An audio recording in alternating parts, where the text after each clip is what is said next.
रामायण में रावण का look, toxic का प्लॉट, महाअवतार नरसिम्हा जो आई थी उसका इन अ वे सीक्वल और ब्रह्मास्त्र का पार्ट 2 क्या कुछ कंफर्म नहीं हो गया भाई इस हफ्ते में। एक एक करके चीजों से शुरू करेंगे। तो पिछले हफ्ते सिनेमाकॉन नाम का एक बहुत बड़ा इवेंट हुआ यूएस में, जहां पर जितने भी बड़े बड़े हॉलीवुड के स्टूडियोज हैं वो थिएटर ओनर्स को अपनी मूवी का कुछ कुछ पार्ट या कुछ टीजर ट्रेलर सब कुछ दिखाते हैं। एंड इसके पीछे का रीजन ये होता है ताकि थिएटर्स ओनर को ये बताया जा सके कि हमारी मूवी में इतना पोटेंशियल है और वो इतना पैसा कमा के दे सकती है, तो आप इसको अपने थिएटर में जितने ज्यादा स्क्रीन्स दोगे उतना अच्छा रहेगा। And Marvel, Sony, Warner Brothers ये सब इस लड़ाई में घुसे हुए थे, इंक्लूडिंग रामायण एज वेल।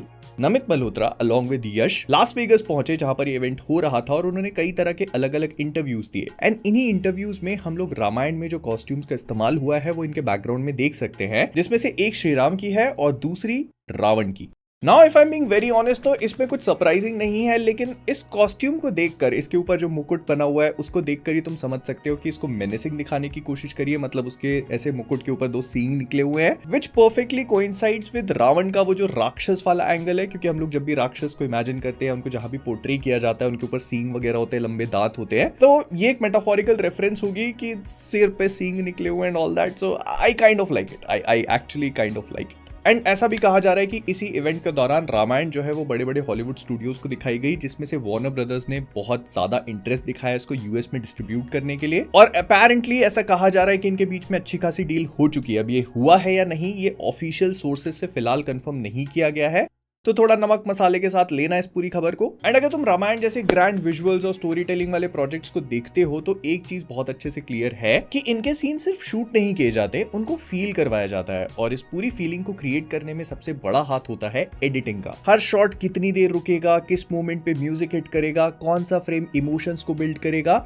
और कहां पे स्टोरी ज्यादा इंगेजिंग लगेगी, ये सारी चीजें एडिटिंग और स्टोरी टेलिंग डिसाइड करती है। और मुझे पता है कि तुम में से बहुत सारे लोग इसको देख के सोचते होंगे कि यार काश मैं भी ऐसे एडिट्स बना पाता, तो तुम बना सकते हो। बिकॉज अगर तुम वही चाहते हो तो तुम्हारे लिए परफेक्ट है लेवल अप लर्निंग की वीडियो एडिटिंग एकेडमी। अभी कोई भी प्री रिकॉर्डेड कोर्स नहीं बल्कि पूरा लाइव ऑनलाइन कोर्स है, जहां पर you will be engaging every day with actual pro editors. इन्होंने इंडिया के बिग क्रिएटर्स जैसे कि मोहक मंगल और फाइनेंस विद शरण के लिए एडिटिंग करी है, वो तुम्हें पर्सनली मेंटोर करेंगे, जहां तुम्हें प्रीमियर प्रो और आफ्टर इफेक्ट्स जैसे इंडस्ट्री लेवल सॉफ्टवेयर्स के साथ साथ हिग्सफील्ड 11 लैब्स जैसे एआई टूल्स का यूज भी सिखाया जाएगा, ताकि तुम अपनी स्टोरी टेलिंग को विजुअल्स दे सको। और टेंशन मत लो, चाहे तुम बिगनर हो या फिर थोड़ी बहुत एडिटिंग कर लेते हो, इस प्रोग्राम में तुम एडिटिंग को प्रॉपरली प्रोफेशनली समझोगे। मतलब सिर्फ सॉफ्टवेयर चलाना नहीं, स्टोरी को कैसे बिल्ड करते हैं, विजुअल्स को कैसे एनहांस करते हैं, एडिट्स को कैसे इंपैक्टफुल बनाते हैं, ये सब और इसके अलावा भी बहुत कुछ। और सबसे इंपॉर्टेंट बात यह है कि तुमको regular live sessions, daily community calls, guidance और फीडबैक सब कुछ मिलता है, जिससे तुम देख के नहीं बल्कि करके सीखते हो। और एक और सिर्फ रील्स के लिए नहीं, you learn to edit everything from YouTube videos to films. और साथ में पोर्टफोलियो भी तैयार होता है, जिससे तुमको प्लेसमेंट असिस्टेंस मिलती है, क्योंकि इनके स्टूडेंट्स जो है वो टाटा, कैनन और स्विगी जैसी कंपनीज में ऑलरेडी एम्प्लॉयड हैं। और अगर तुमको लगता है कि मैं बस बोले ही जा रहा हूं, तो डिस्क्रिप्शन और पिन कमेंट्स में इसकी लिंक है, जाकर के एक बार एप्लीकेशन फॉर्म को चेक करो जहां पर इनका ट्रेलर है। इससे तुमको क्लैरिटी मिलेगी कि एकेडमी एडिटिंग को लेकर कितनी सीरियस है। और हाँ, यहाँ पर हर कोई डायरेक्टली ज्वाइन नहीं कर सकता,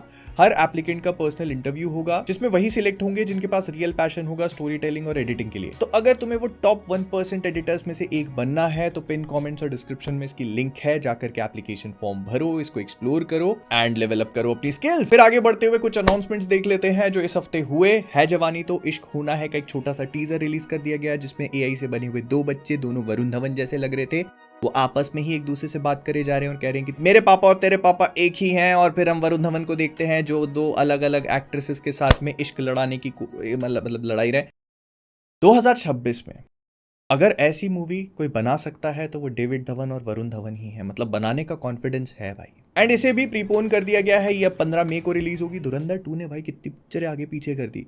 खैर, एक नया ट्रेलर और रिलीज हुआ कृष्ण अवतारम मूवी का। ये श्री कृष्ण के ऊपर बनाई जा रही है and it kind of looks pretty good. जब इसको इनिशियली बताया गया था तो मैं एक्सपेक्ट कर रहा था कि कुछ एआई स्लॉप वगैरह होगा। इसके डायरेक्टर हार्दिक गज्जर जो है वो पहले सिया के राम और देवों के देव महादेव जो शो आता था ना, उनको डायरेक्ट कर चुके हैं, तो क्रेडिबिलिटी काफी ज्यादा और वो चीज ना इस ट्रेलर में नजर आती है। जो एक वो स्पिरिचुअलिटी वाली फीलिंग तुम ढूंढ रहे हो, इट इज देयर। तो जितना मैं एक्सपेक्ट कर रहा था उससे काफी बढ़िया था। फिर फाइटर 2 का सीक्वल बन सकता है, इस बात को लेकर कोई श्योरिटी नहीं है, लेकिन सिद्धार्थ आनंद ने ट्विटर पे एक पोस्ट पे कमेंट किया जिसको लेकर काफी स्पेकुलेट किया जाने लगा। अब ये कहानी जो है फर्स्ट पार्ट का कंटिन्यूएशन होगा ये तो नहीं पता, लेकिन सिद्धार्थ आनंद और ऋतिक रोशन एक बार फिर से मिलकर बनाएंगे। कहा जा रहा है कि इस मूवी का बजट करीब 500 करोड़ के आसपास हो सकता है। एंड मतलब मैं तो यही पूछना चाहता हूँ सिद्धार्थ आनंद साहब से कि पहले लोगों को प्लेन में तो बैठने दो। फिर अश्नीर ग्रोवर की बायोपिक बन रही है। नहीं, I am not kidding, this is actually happening. इसमें अश्नीर का रोल आमिर खान प्ले करेंगे, if that could not get any more ridiculous, but या तो बायोपिक बन रही है, आमिर खान इसमें मेन रोल में दिखाए जाएंगे। ऐसा कहा जा रहा है कि आमिर खान बहुत लंबे टाइम से किसी बायोपिक पे काम करना चाहते थे। उन्होंने पहले दादा साहब फाल्के और किशोर कुमार दोनों की बायोपिक्स को अप्रोच करने की कोशिश करी, लेकिन something did not fall into place और अब वो लैंड कर चुके हैं अश्नीर। How high what. खैर, तो ऐसा कहा जा रहा है कि इस मूवी में श्रद्धा कपूर भी देखने को मिलेंगी जो इनके वाइफ का रोल प्ले करेंगी। भाई मैं प्रैंक नहीं कर रहा हूं, this is actually real. Okay, समय रैना ने कहीं ना कहीं सच ही कहा था। क्या पता हक दे बाकी की जिंदगी में यार। फिर सैयारा वाली टीम एक बार फिर से रीयूनाइट हो रही है। मोहित सूरी, आहान पांडे, अनीत पड्डा, ये तीनों एक साथ आ रहे हैं और कुछ सिमिलर सी मूवी बनाने की कोशिश कर रहे हैं। वाईआरएफ के अंडर में मूवी बनेगी। ऐसा कहा जा रहा है कि इस मूवी की शूटिंग इस साल के एंड तक स्टार्ट हो जाएगी और हमको 2027 में देखने को मिल सकती है। कॉन्सेप्ट वही है, सैयारा पार्ट 2 नाम क्यों नहीं दे देते? I have a suggestion. आजकल सब कर रहे हैं, भूल भुलैया के 3 बन चुके हैं। फिर सलमान खान की जो अगली मूवी है, नहीं मातृभूमि नहीं, उसके बाद वाली मूवी की शूटिंग स्टार्ट हो चुकी है। इसको वामसी डायरेक्ट कर रहे हैं, साथ में नयनतारा, अनिल कपूर और भी कुछ लोग देखने को मिलेंगे। एंड ऐसा कहा जा रहा है कि इसमें भाईजान जो है वो मल्टीपल लुक्स में दिखाए जाएंगे। Sounds quite interesting to be honest, लेकिन ये तो सिकंदर के साथ में भी था, लुक्स नहीं इंटरेस्टिंग। फिर ऐसा कहा जा रहा है कि एसआरके को संजय लीला बंसाली की अगली मूवी इंशाअल्लाह के लिए तीसरी बार अप्रोच किया जा रहा है। एसआरके को पहले भी इस मूवी की स्क्रिप्ट बताई गई थी, लेकिन he was not satisfied with it, तो इसको फिर से रीराइट किया, फिर से बताया गया, फिर उनको पसंद नहीं आई, फिर से रीराइट करके फिर से बताई जा रही है। तो ऐसा एक्सपेक्ट किया जा रहा है कि शायद उनको पसंद आएगी। ऐसा कहा जा रहा है कि इस मूवी की कहानी 40-50 साल के इंसान की है जो एक 20 साल की लड़की से प्यार में पड़ जाता है और चीजें वहां से फिर स्पाइरल होने लगती हैं। मूवी में फीमेल रोल के लिए अभी शायद आलिया भट्ट को अप्रोच किया जा रहा है, लेकिन कुछ भी कंफर्म नहीं है। इस मूवी को शाहरुख खान अगस्त के आसपास कभी सुनेंगे और फिर डिसाइड करेंगे कि करना क्या है। फिर लव एंड वॉर की 5वीं या 6ठी बार ऑफिशियली डेट अनाउंस कर दी गई है। अब ये मूवी 21 जनवरी 2027 को फाइनली रिलीज हो जाएगी, ऐसा बोला जा रहा है। अब जब तक थिएटर में लग नहीं जाए ना तब तक मान मत लेना। फिर महाअवतार नरसिम्हा का नेक्स्ट पार्ट, इनका जो पूरा महाअवतार सिनेमैटिक यूनिवर्स है एनिमेटेड वाला हुम्बाले फिल्म्स के साथ जो बनाया जा रहा है, उसका अगला पार्ट अनाउंस कर दिया गया है। It is going to be Mahavatar Parshuram, जो कि हमको दिसंबर 2027 में देखने को मिलेगा। इसका एक छोटा सा प्रोमो रिलीज किया गया जिसको देखकर मतलब ऐसा फील हो रहा है कि पूरी तरह एआई से बनाया हुआ है या फिर इसका एक बहुत ही हेवी चंक एआई से क्रिएटेड है and it is pretty obvious. तो इस प्रोमो से इसको जज कर पाना अभी तो पॉसिबल नहीं है, क्योंकि अभी थोड़ा इनिशियल स्टेजेस में भी, मतलब एक्चुअली एनिमेटेड है तो थोड़ा बहुत तो कर ही लिया होगा, लेकिन फिर भी जब तक इसका कुछ भी सिग्निफिकेंट ड्रॉप नहीं होता इसको जज नहीं करते हैं। Plus we all know how Mahavatar Narsimha was, तो अगर ये भी उसी टेम्पलेट को पकड़ के चलते हैं तो this is going to be pretty epic. Plus movie ने अच्छा कमाया था तो इसको थोड़ा और बजट मिला होगा।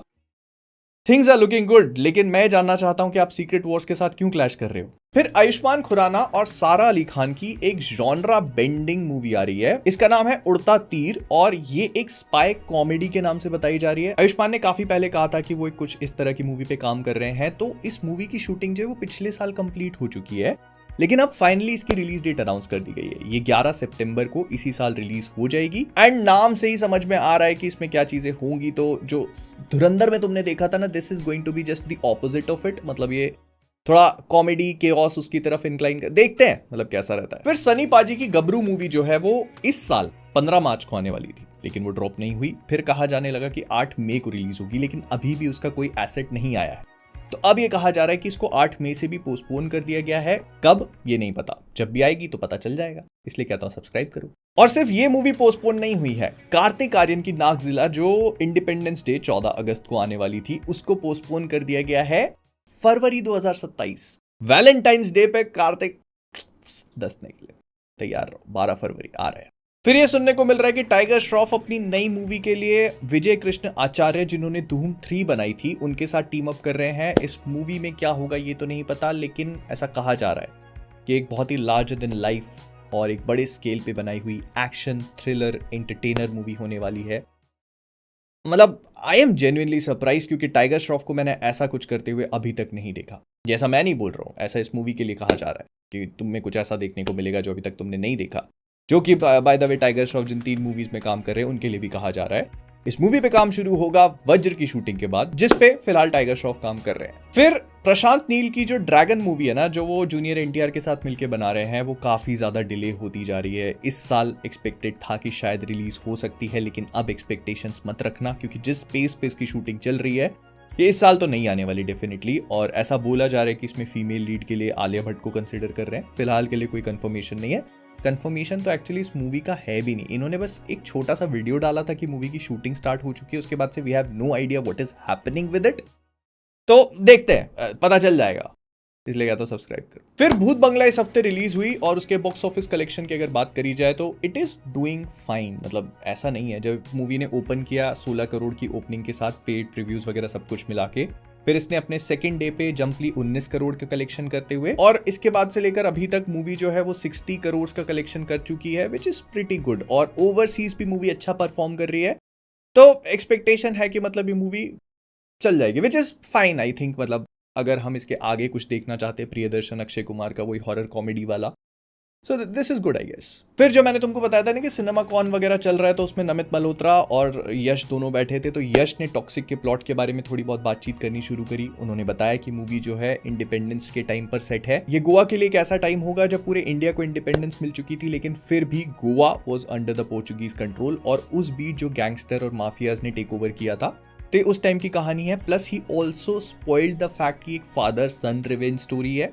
जो हमको थोड़ी बहुत टीजर में बता दी गई थी, लेकिन अगर यश नहीं बताते तो भी बढ़िया रहता। एंड जब यश इतना कुछ बता रहे थे तो नमित मल्होत्रा कैसे पीछे रह सकते थे। तो उन्होंने कहा कि देखो, रामायण खत्म होने के बाद हमारे और प्लान्स है।